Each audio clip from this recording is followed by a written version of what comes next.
Assalamualaikum warahmatullahi wabarakatuh. Bismillahirrahmanirrahim. Alhamdulillahi rabbil alamin. Hamdan syakirin, hamdan na'imin, hamdan yuwafi ni'amahu wa yukafi mazidah. Asyhadu an la ilaha illallah wa asyhadu anna Muhammadar Rasulullah. Allahumma salli wa sallim ala sayyidina wa habibina wa syafi'ina wa maulana Muhammadin wa ala alihi wa sahbihi wa man tabi'ahum bi ihsanin ila yaumiddin. Amma ba'd. Subhanaka la ilma lana illa ma 'allamtana innaka antal 'alimul hakim. Rabbi shrah li sadri wa yassir li amri wahlul 'uqdatam min lisani yafqahu qawli. Rabbana atina min ladunka rahmatan wa hayyi lana min amrina rasyada. Rabbana zidna 'ilman wa alhiqna bis shalihin. Rabbi a'udzu bika min hamazati syayatin wa a'udzu bika rabbi an yahdurun. Shadaqallahul azim. Akhwatal iman, Hadratul Mukarramun, para hujjaj, para asatid, para alim ulama, wabil khusus guru kami, akhirul kiram, Ustaz Abi Sunarto. Insyaallah mudah-mudahan senantiasa Allah berikan kesehatan kepada beliau. Mudah-mudahan Allah panjangkan umur beliau dan mudah-mudahan beliau selalu dalam keberkahan Allah Subhanahu wa taala. Dan juga kepada rekan kami, rekan seperjuangan kami yang membela agama Allah, Al-Kiram Ustaz Habib Musa, mudah-mudahan beliau juga senantiasa diberikan kesehatan panjang umur oleh Allah Subhanahu wa taala dan juga diberkahi ilmu-ilmunya oleh Allah Subhanahu wa taala. Para jamaah, mudah-mudahan kita semua yang hadir di sini senantiasa mendapatkan rahmat Allah Subhanahu wa taala. Mudah-mudahan kehadiran kita di sini memang benar-benar tujuannya adalah lillahi ta'ala, mengharap ridha Allah, mengharapkan keberkahan yang Allah berikan, dan juga insyaAllah kita selaku umatnya, selaku hambanya, mudah-mudahan mendapatkan syafaat yaumil qiyamah daripada Allah dan Rasulnya. Amin ya rabbal alamin. Ikhwatul iman rahimani wa rahimakumullah jami'an. Masih kita membahas tentang kajian Al-Kabair, tentang dosa-dosa besar.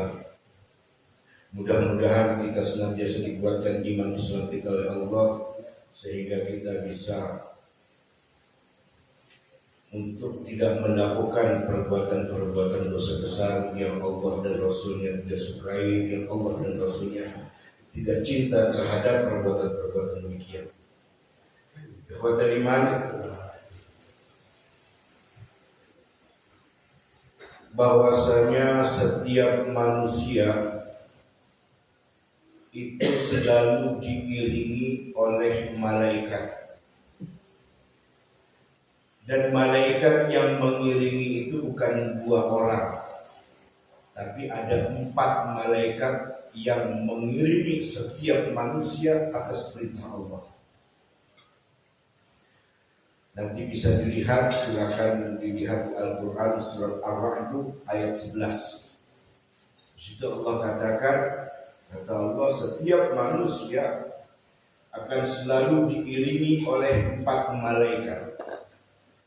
Yang pertama ada di sebelah kanannya, lalu yang kedua ada di sebelah kirinya, yang ketiga ada di sebelah depannya, lalu yang keempat ada di belakang. Jadi setiap manusia itu, kata Allah, diiringi oleh 4 orang malaikat atas perintah Allah Subhanahu wa taala. Itulah kata Allah dikatakan di dalam Al-Quran. Bahkan diperjelas oleh Nabi sallallahu alaihi wasallam dalam sebuah hadis yang sahih. Kata Nabi sallallahu alaihi wasallam, "Inna ma'akum man la yufariqukum."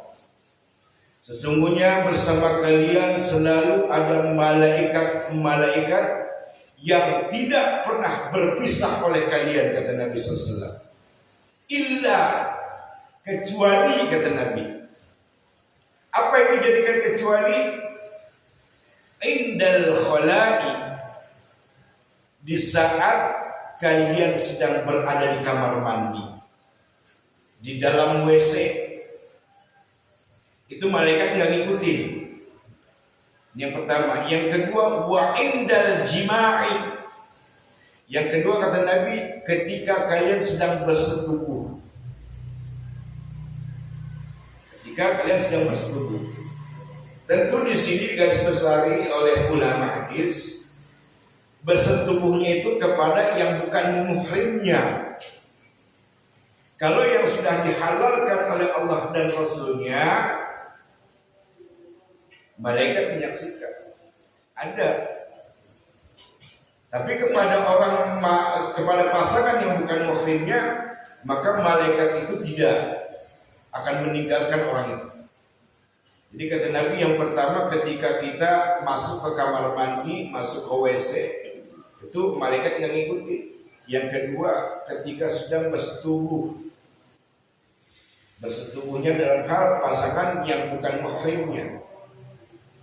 Lanjutkan aman Nabi, fastahyuhum, maka malulah kalian kepada mereka para malaikat itu. Wa aqlimuhum, dan hormatilah mereka, karena kehadiran mereka, kata Nabi SAW, mengikuti kalian wahai manusia itu atas perintah Allah Subhanahu wa ta'ala. Bagi seorang hamba yang menjalankan ketaatan kepada Allah dan Rasulnya, membenarkan menurut keyakinan dan keimanannya akan kabar berita yang datang dari Allah dan Rasulnya, maka baginya disediakan oleh Allah dengan pembalasan yang baik. Kita yakin, kita beriman kepada Allah, lalu kita membenarkan semua aturan-aturan yang telah ditetapkan oleh Allah dan Rasulnya, maka jaminan kepada orang tersebut akan menerima pembalasan yang baik, kata Allah dan Rasulnya. Ikhwatul iman, Allah paling tidak suka, Allah dan Rasulnya paling gak suka, paling benci, bahkan Allah laknat. Allah dan Rasulnya melaknat kepada manusia. Yang pertama, dia berlaku aniaya, zalim. Yang kedua, melakukan kerusakan di atas muka bumi. Kata Allah, orang-orang yang berlaku zalim, yang berlaku aniaya, dan dia senantiasa selalu membuat kerusakan di atas muka bumi, kata Allah, ulaika lahum su'ul hisab, disediakan baginya hisab yang buruk. Ketika nanti hari hisab, hari penghisaban amal, maka Allah sudah menyiapkan hisab yang buruk buat dia. Kemudian yang kedua, wa ma'wahum jahannam wa bi'sal mihad, tempat kediaman mereka yang pantas adalah jahannam.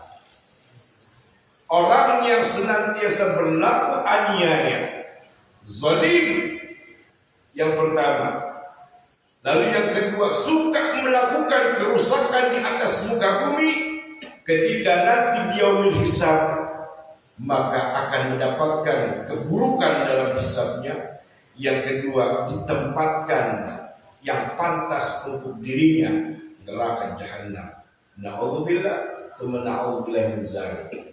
Ini firman Allah dalam surat Ar-Ra'd ayat 18.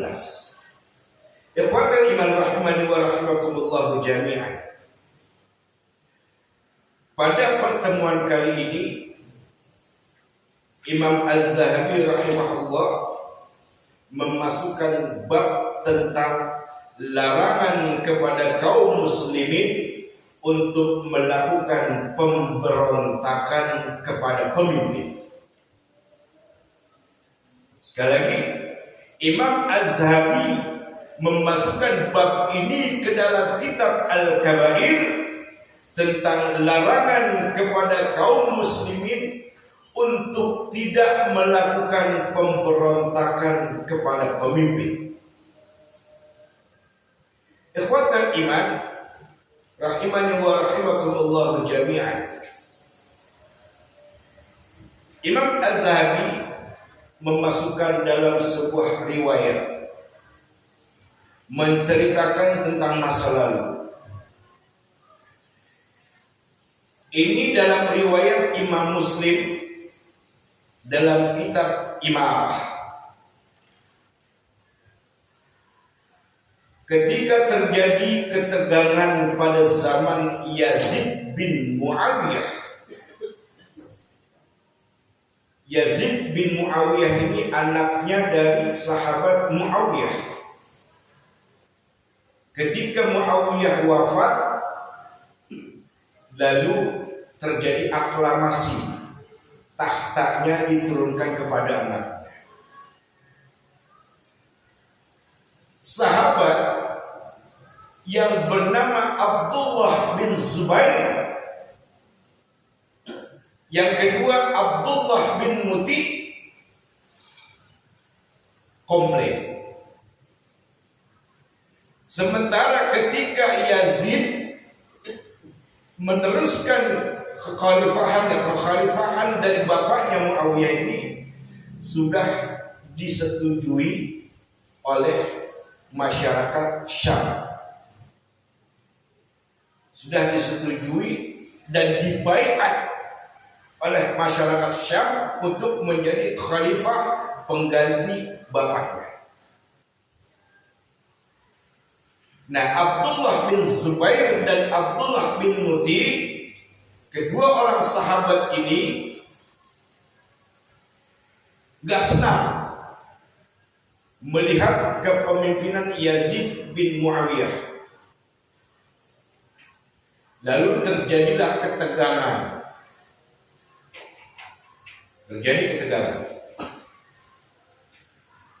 Terutama kepada Abdullah bin Muti. Abdullah bin Muti membentuk secara diam-diam, mengumpulkan orang-orang untuk menjadi sebuah pasukan yang akan bersiap-siap menyerang Yazid bin Muawiyah, kepemimpinan Yazid bin Muawiyah. Tegang saat itu, suasana tegang saat itu. Dan kabar ini terdengar oleh Abdullah bin Umar.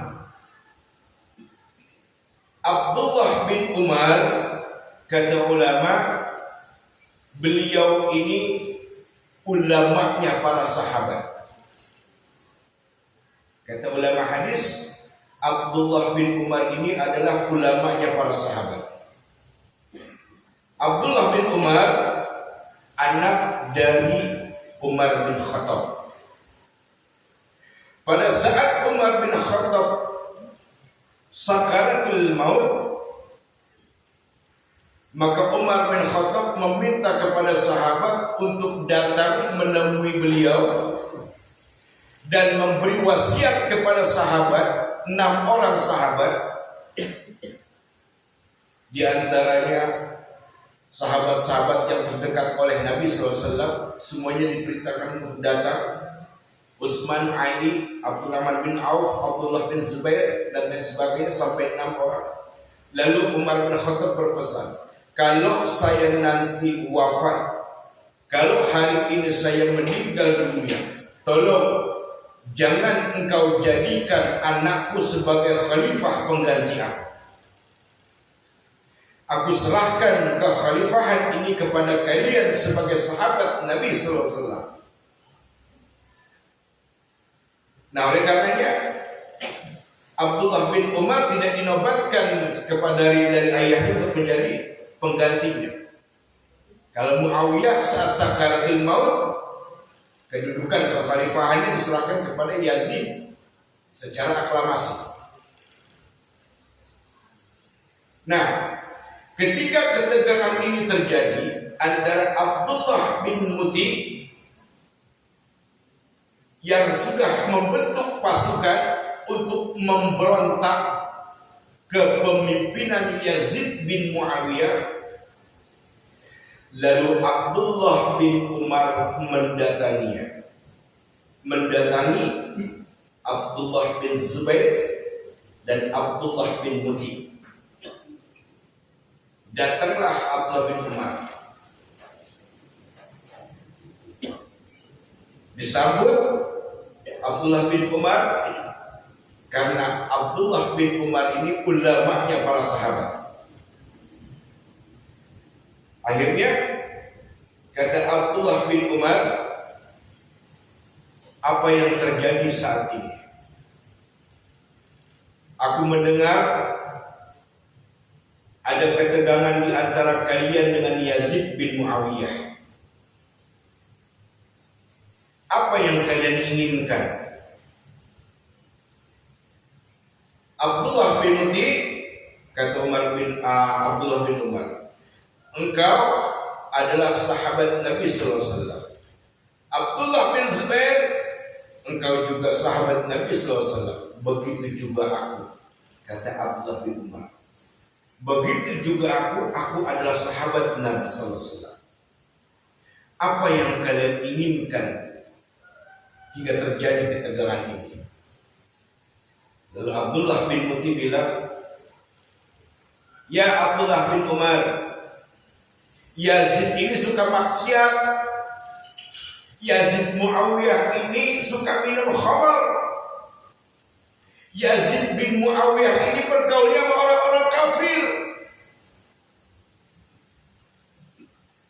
Lalu Abdullah bin Umar berkata kepada Abdullah bin Muti dan Abdullah bin Zubair, wahai kalian sahabat-sahabatku,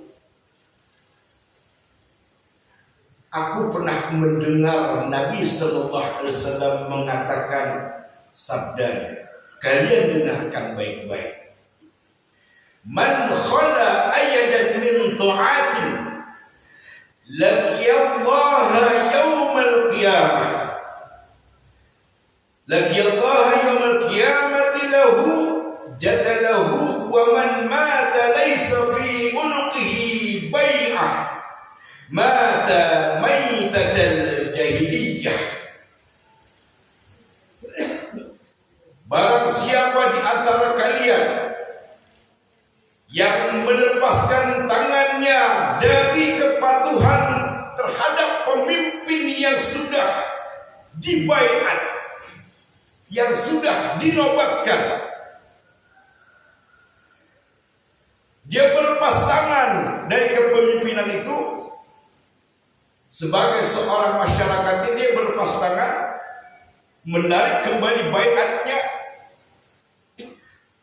Kalian suka ataupun tidak suka, kata Abdullah bin Umar, maka ketika nanti pada hari kiamat, ya, berjumpa pada hari kiamat dengan tanpa memiliki hujah sama sekali di hadapan Allah Subhanahu wa taala. Dan barang siapa yang mati tanpa memberi dukungan, mencabut kembali dukungannya, dia memberontak terhadap pemimpinnya, maka kematiannya itu kematian yang secara jahiliyah. Kalian dengar baik-baik wahai sahabatku, Nabi SAW pernah mengatakan ini dalam sabdanya. Jadi jangan di antara kalian untuk mengadakan pemberontakan terhadap Yazid bin Muawiyah yang sudah dibaiat oleh banyak orang di antaranya kalian. Kalian suka atau tidak suka, karena dia sudah dinobatkan, karena dia sudah dibaiat, maka wajib bagi kalian untuk patuh. Dalam Al-Quran, surat An-Nisa ayat 59, Allah katakan dengan tegas, Ya ayyuhalladzina amanu athi'u Allah wa athi'ur Rasul wa ulil amri minkum. Ini belum titik, masih ada kelanjutannya. Wahai kalian orang-orang yang beriman, wahai kalian orang-orang yang merasa beriman, yang mengaku beriman, yang tua maupun yang muda, dengarkan apa yang kukatakan, kata Allah. Hai kalian orang-orang yang beriman, ati Allah, taatlah kepadaku, kata Allah. Taat kepadaku, dan kalian wajib taat juga kepada Rasulku Muhammad sallallahu alaihi wasallam. Dan taatilah pemimpin di antara kalian. Kemudian ulil amri di antara kalian. Memang dari ayat ini tidak ada kalimat atiullah, atiul untuk ulil amri. Kalimat atiu ada pada Allah dan kepada Rasul. Tidak ada kalimat atiu di depan ulil amri.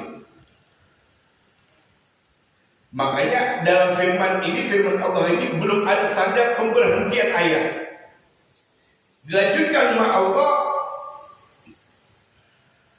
tanaza'tum fi syai'in farudduhu ila Allah war rasuli in kuntum tu'minuna billahi wal yawmil akhir dzalika khairu wa ahsanu ta'wila. Jika kalian berselisih pendapat, jika kalian tidak sejalan dengan pemimpin-pemimpin kalian, kata Allah, maka kembalikan dia permasalahan itu kepada Allah dan Rasulnya. Tidak ada perintah untuk berlepas tangan. Tidak ada perintah untuk melakukan pengkhianatan. Tidak ada perintah untuk melakukan pemberontakan. Tapi jika kalian, kata Allah, berbeda pendapat, berselisih pendapat terhadap pemimpin di antara kalian, kembalikan permasalahan itu kepada Al-Quran dan As-Sunnah. Yang demikian itu lebih utama bagi kalian dan lebih baik akibatnya. Kenapa Allah dan Rasulnya melarang untuk melakukan kepada kaum muslimin memberontak pemimpin? Walaupun pemimpin itu kita nggak suka, walaupun si pemimpin itu kita nggak cinta, walaupun si pemimpin itu banyak bermaksiat, kita nggak suka, tapi tetap dilarang oleh Allah untuk melakukan pengkhianatan, pemberontakan, apalagi mengadakan kudeta. Dilarang oleh Allah dan Rasulnya. Kenapa? Kalau apabila ada orang yang melakukan hal tersebut, maka dikatakan oleh Allah, dialah orang-orang yang zalim, orang-orang yang bersifat aniaya, lalu kemudian dia telah melakukan kerusakan di atas muka bumi. Ini yang Allah tidak suka terhadap orang-orang yang mengaku beriman, yang merasa beriman, yang sudah beriman, wajib untuk mentaati Allah dan Rasulnya dalam hal sesuatu apapun, walaupun itu kita tidak suka. Kalau memang perintah Allah harus wajib taati. Ikhwatal iman, rahimani wa rahimakumullahu jami'an. Ada perkataan dari sahabat Ali bin Abi Thalib radhiyallahu anhu. Ali bin Abi Thalib, la yuslihun nasa illa amri. Tidak akan pernah baik keadaan suatu kaum masyarakat kecuali mereka punya pemimpin. Birrun au fajir. Apakah si pemimpin itu orang baik, orang soleh, orang yang taat kepada Allah dan Rasulnya, atau fajir? Fajir itu orang yang buruk. Kata ulama, fajir itu artinya seorang muslim yang banyak melakukan dosa. Fajir artinya dia seorang muslim tapi selalu melakukan perbuatan dosa. Ini fajir artinya. Ikhwatal iman,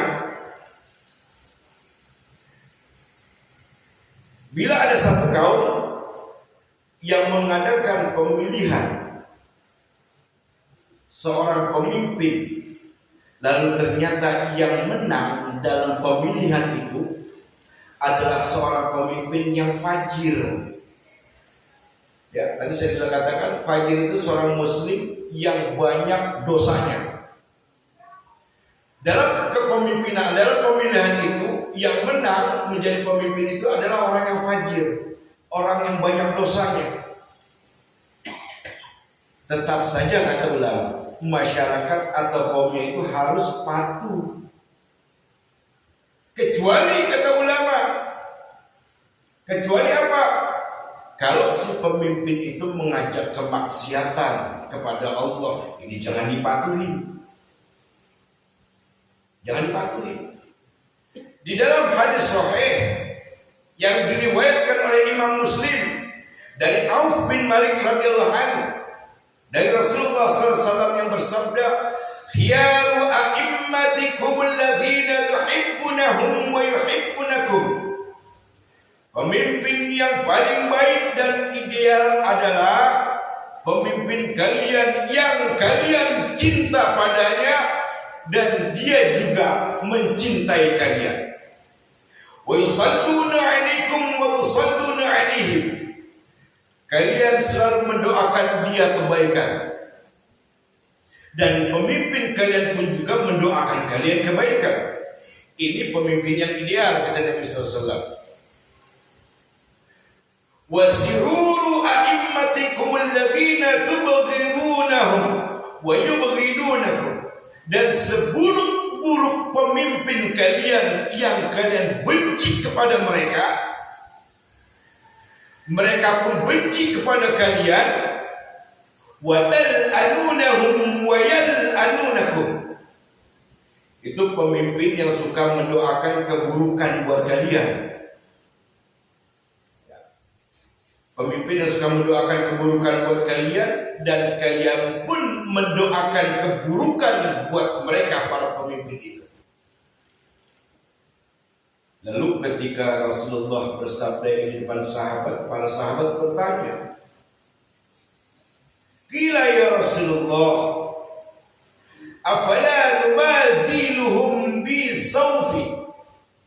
Kalau begitu, kalau ada pemimpin yang buruk, pemimpin yang zalim, pemimpin yang suka ngedoain keburukan buat kaumnya, kata sahabat, boleh enggak kami memberontak pada pemimpin itu? Apa jawab Nabi? Dengan tegas Nabi jawab, la, tidak boleh. Ma aqama fiikumus shalah, selama dia masih mendirikan salat. Makna lain kata ulama hadis, selama dia masih membiarkan kalian sholat, atau selama dia masih ikut sholat bersama dengan kalian. Kalau ada pemimpin yang masih membiarkan kalian sholat, jangan pernah untuk memberontak. Dan kalau pemimpin itu masih mendirikan sholat, jangan pernah kalian memberontak, walaupun dia seorang muslim yang banyak dosanya. Nabi yang katakan, bukan saya. Hadis ini sahih, riwayat Imam Muslim.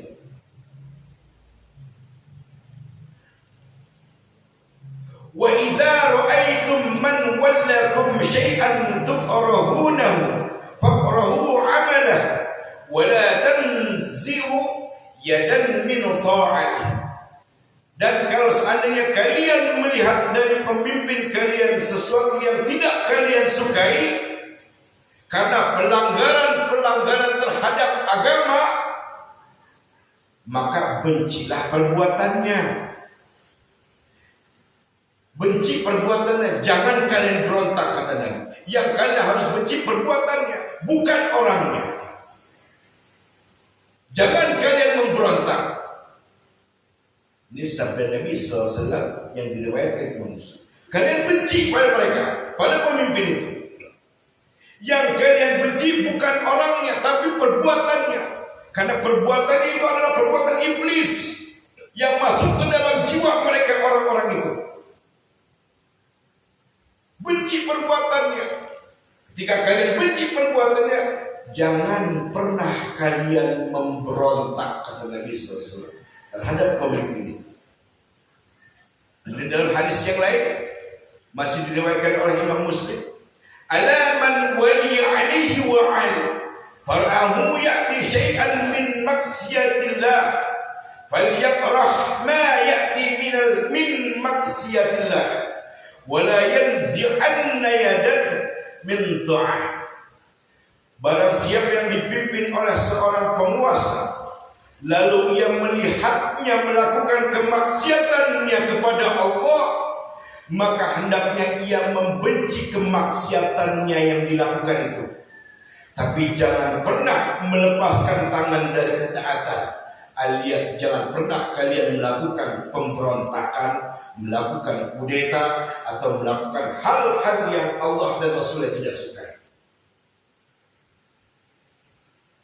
Beberapa bulan yang lalu kita sudah membicarakan tentang dosa besar mencela, melaknat. Sudah kita bahas. Kita nggak suka terhadap pemimpin. Ya sudah, yang kita nggak suka itu ya perbuatannya, bukan orangnya. Dibahas oleh Imam Azhabi dan dibahas juga oleh Rasulullah SAW. Nggak boleh kita mencela, nggak boleh pula kita melaknat. Kita benci sama dia, tapi benci bukan sama orangnya, benci sama perbuatannya. Melalui hadis Nabi SAW ini, Imam Az-Zahabi memaknai bahwasannya melakukan pemberontakan terhadap pemimpin, melakukan pemberontakan terhadap penguasa tanpa dibenarkan oleh Allah dan Rasulnya. Nabi SAW bersabda yang diriwayatkan oleh Imam Muslim, kata Nabi SAW, innahu yusta'malu alaikum umara'u fata'rifuna wa tunkirun faman qariha faqad bari wa man ankara faqad salim walakin ma radiya wa taba qila afala nuqatiluhum qala la ma aqama fikumus salah.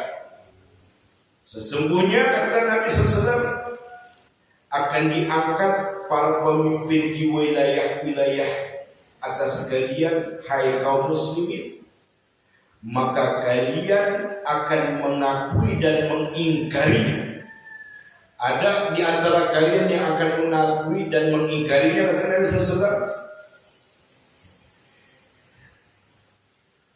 Nanti sesungguhnya akan diangkat para pemimpin, kata Nabi SAW, di mana pemimpin itu ada yang suka, ada yang gak suka.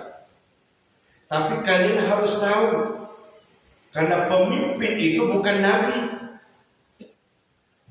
Kalau nabi adalah seseorang yang memang sudah dijaga kebersihannya oleh Allah dari perbuatan dosa.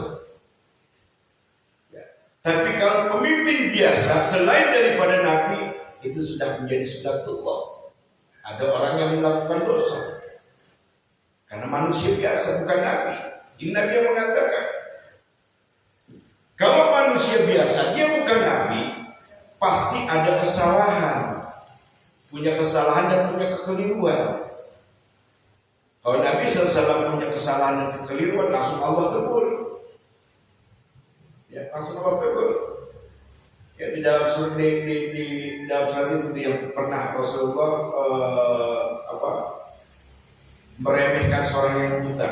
Ketika orang buta datang ke Rasulullah yang bertanya tentang agama Islam ini, saat itu Rasulullah sedang berbicara kepada pembesar-pembesar Quraisy. Lalu dicuekin orang buta ini sama Rasulullah dengan muka masam. Saat itu juga Allah langsung tegur. Nah, kalau manusia yang selain daripada Nabi itu lumrah, dia punya kesalahan, dia punya kekeliruan, sifat manusia biasa yang lemah. Akan tetapi akan ada hukuman bagi orang yang rela dan justru mengikuti kemungkaran dan kesalahan-kesalahannya. Jadi kalau ada pemimpin yang maksiat, pemimpin yang zalim, pemimpin yang bisa menistakan agama, ya, kalau ada orang-orang yang mengikuti jalurnya, menjadi pendukungnya, ada ancaman dari Allah buat mereka.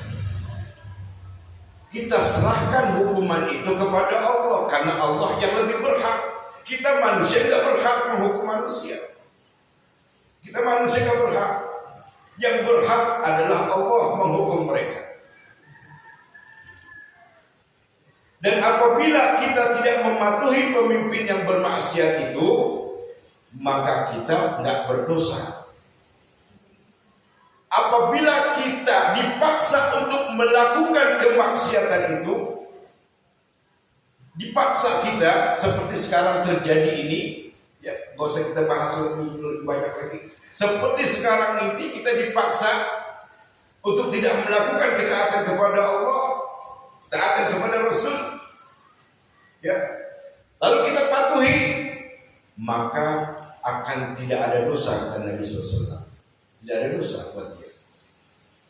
Karena ini kan mereka sedang gencar-gencarnya untuk supaya umat tidak datang ke masjid, gitu kan. Nah, kita mematuhi aturan mereka. Maka kata Nabi, tidak ada dosa buat kita melakukan mengikuti perintah pemimpin itu, tidak ada dosa. Tapi para pemimpin itu yang melarang kita untuk ke masjid, mereka punya tanggung jawab besar di hadapan Allah, dan Allah yang punya hak menghukum mereka dengan cara Allah. Tentunya. Ikhwatal iman rahimani wa rahimakumullah jami'an.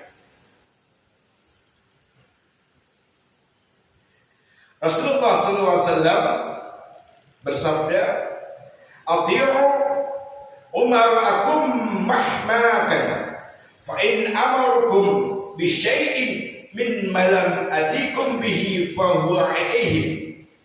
Jika mereka memerintahkan kalian melakukan sesuatu yang tidak pernah aku perintahkan kepada kalian, kata Nabi SAW, maka dosanya mereka yang menanggung. Dan kalian terbebas dari dosa itu. Wa antum minhum barra'un wa in amarukum bi syai'in mimma ji'tukum bihi. Dan kalau seandainya mereka memerintahkan kalian sesuai dengan apa yang aku perintahkan pada kalian, fa innahum yu'ajjaruna 'alaihi wa tu'ajjaruna 'alaihi, maka sesungguhnya mereka para pemimpin itu mendapatkan pahala, dan kalian pun karena patuh terhadap pemimpin itu kalian mendapat 2 pahala. Taat menjalankan perintah Allah dan Rasulnya, dan taat juga kepada para pemimpin itu, dapat 2 pahala buat kalian, kata Nabi SAW. Ikhwatal iman rahimani wa rahimakumullah jami'an. Allah melarang kepada manusia untuk melakukan pemberontakan karena pemimpin, walaupun pemimpin itu bermaksiat, walaupun pemimpin itu menistakan agama. Tapi Allah melarang, Allah dan Rasulnya melarang kepada kita untuk melakukan pemberontakan, untuk melakukan kudeta terhadap pemimpin. Allah melarang. Kenapa? Sekali lagi saya ulangi. Yang pertama, apabila itu dilakukan, berarti orang itu aniaya, mengingkari perintah Allah dan Rasulnya. 1, disebut orang yang zalim karena mengingkari perintah Allah dan Rasulnya. Kedua, apabila dia telah mengingkari perintah Allah dan Rasulnya, lalu dia masuk kepada perbuatan yang merusak di atas muka bumi ini, tambah lagi Allah nggak suka, dan Allah dan Rasulnya akan melaknat orang.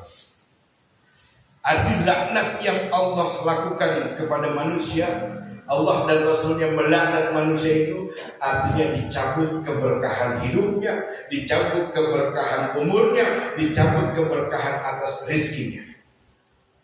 Itu laknat Allah, laknat Rasulullah yang Allah turunkan di atas muka bumi ini karena dia telah melakukan aniaya, zalim, mengingkari perintah Allah dan Rasulnya, lalu kemudian dia melakukan kerusakan di atas muka bumi yang berakibat fatal untuk orang-orang yang tidak ikut serta dalam kelompok dia. Ketika seseorang atau segelintir manusia mengumpulkan orang untuk melakukan kudeta, melakukan pemberontakan terhadap pemimpin, dampaknya yang akan mengena kepada orang-orang yang tidak ikut serta. Allah dan Rasulnya memerintahkan kepada kita selaku seorang hamba untuk taat patuh terhadap aturan Allah dan Rasul. Allah dan Rasulnya juga memberikan perintah kepada para orang tua untuk mendidik anaknya dengan secara benar. Allah dan Rasulnya memerintahkan kepada kita sebagai anak untuk patuh taat kepada orang tua. Allah dan Rasulnya memerintahkan kepada para pemimpin untuk tidak berkhianat terhadap kaumnya. Allah dan Rasulnya memerintahkan kepada kaumnya untuk patuh, tunduk, taat kepada pemimpin. Ini sudah masing-masing punya ranah. Sebagai seorang anak kita diperintahkan nama Allah untuk patuh, taat kepada orang tua. Sebagai orang tua diperintahkan nama Allah untuk menjadi patuh, taat, dan untuk mendidik anaknya dengan baik. Sebagai seorang guru diperintahkan oleh Allah untuk mensyiarkan ilmu itu dengan secara ikhlas, dengan secara lillah. Diperintahkan oleh Allah dan Rasul. Masing-masing punya perintah. Diperintahkan oleh Allah, dan itu aturan yang sudah ditetapkan secara mutlak oleh Allah dan Rasulnya. Bila ada peraturan yang Allah sudah tetapkan itu diingkari, dihianati, maka ada yang keliru dalam keimanannya.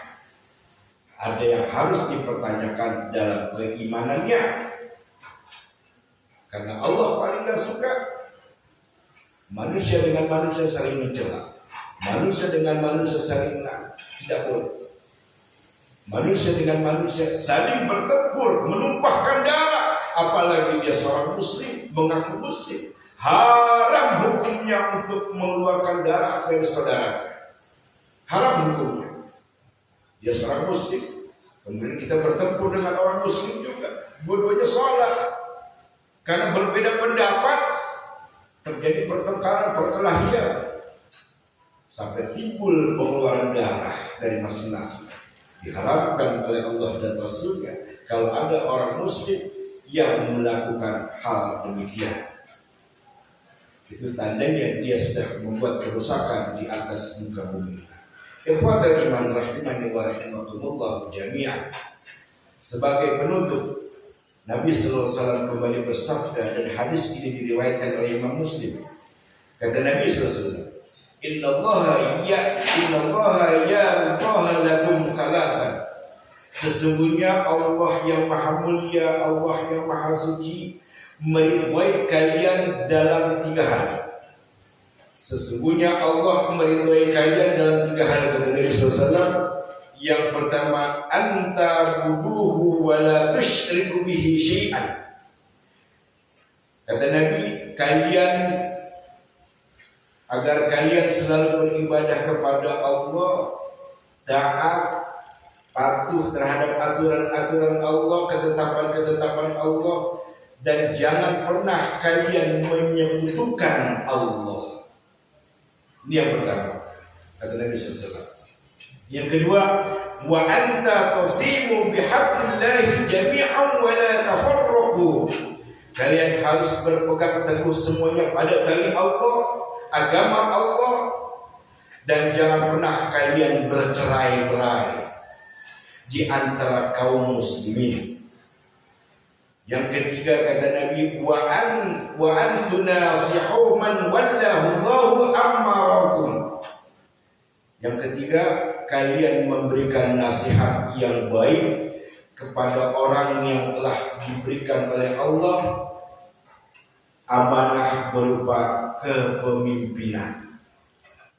Jadi kalau ada pemimpin yang keliru dalam masalah akidah, pemimpin yang keliru dalam masalah kepemimpinannya, wajib hukumnya buat kita menegur. Cuma sebatas menegur dan menasihatinya. Wa tawassaw bil haq wa tawassaw bis sabr.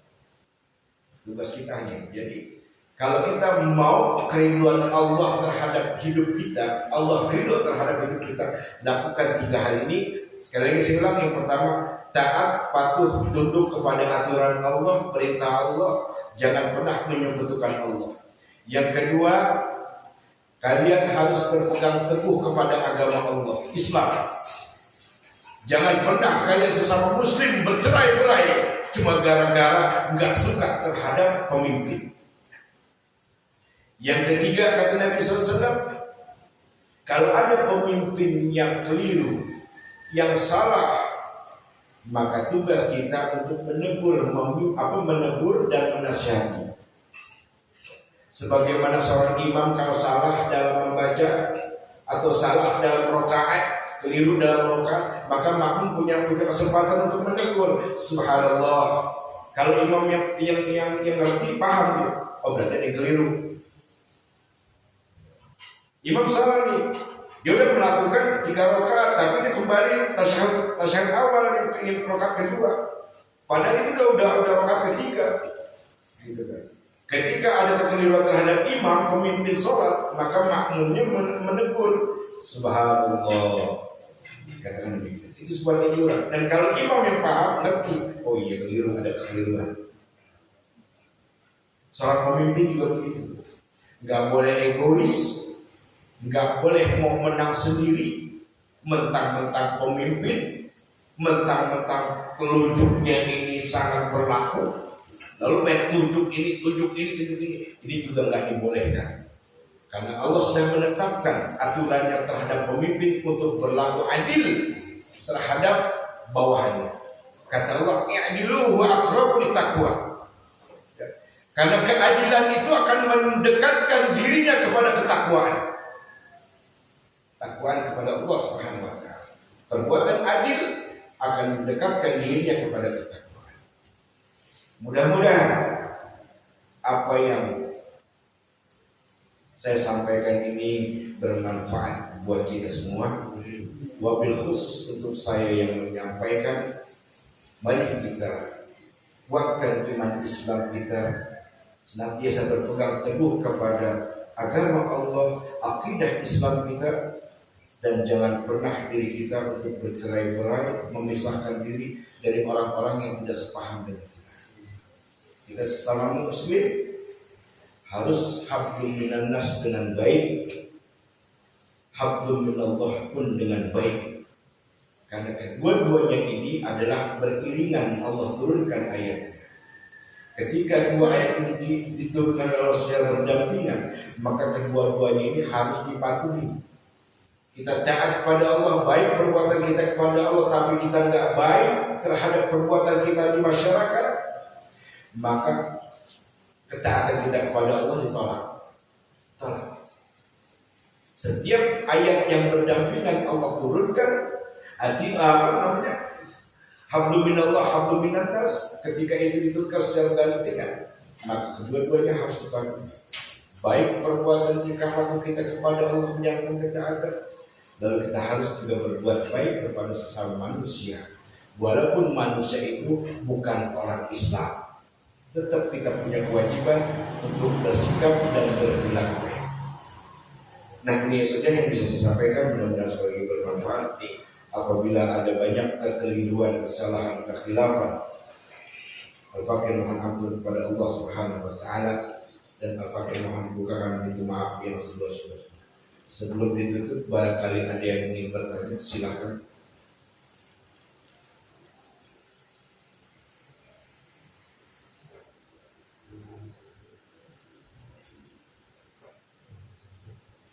Tidak ada yang tanyakan?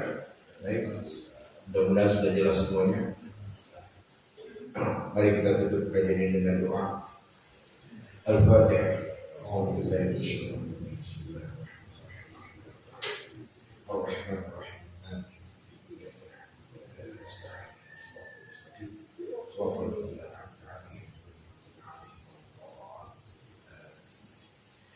واغفر يا كريم واغفر لي رحمنا برحمتك يا ارحم الراحمين. اللهم طول اعمارنا في طاعه الله واصلح اسلنا ونور قلوبنا وثبت ايماننا واحسن اعمالنا ووسع رزقنا والى الخير قربنا وانشر عقلنا في الدين والدنيا والاخره. اللهم احسن عاقبتنا في الامور كلها واجرنا من خزي الدنيا وعذاب الاخره. اللهم إنا نسألك علما نافعا وقلبا خاشعا ولسانا ذاكرا ورزقا واسعا وحلالا طيبا وعملا مقبولا وتجارة تبور. اللهم بحق الفاتحة وبشر الفاتحة وبركة الفاتحة وبكرامة الفاتحة ومعجزة الفاتحة وشفاعة الفاتحة افتح لنا يا الله أبواب الخير وأبواب البركة وأبواب النعمة وأبواب الرزق وأبواب القوة وأبواب الصحة وأبواب العافية وأبواب السلامة وأبواب الرحمة وأبواب التوبة وأبواب المغفرة وأبواب الجنة. يا اللهم سبحانك اللهم فيها سبحانك اللهم وبحمدك سبحانك ربنا آتنا في الدنيا حسنة وفي الآخرة حسنة وقنا عذاب النار. صلى الله على محمد وعلى آله وصحبه وسلم. سبحان ربك رب العزة عما يصفون وسلام على المرسلين والحمد لله رب العالمين. سبحانك اللهم وبحمدك أشهد أن لا إله إلا أنت أستغفرك وأتوب إليك.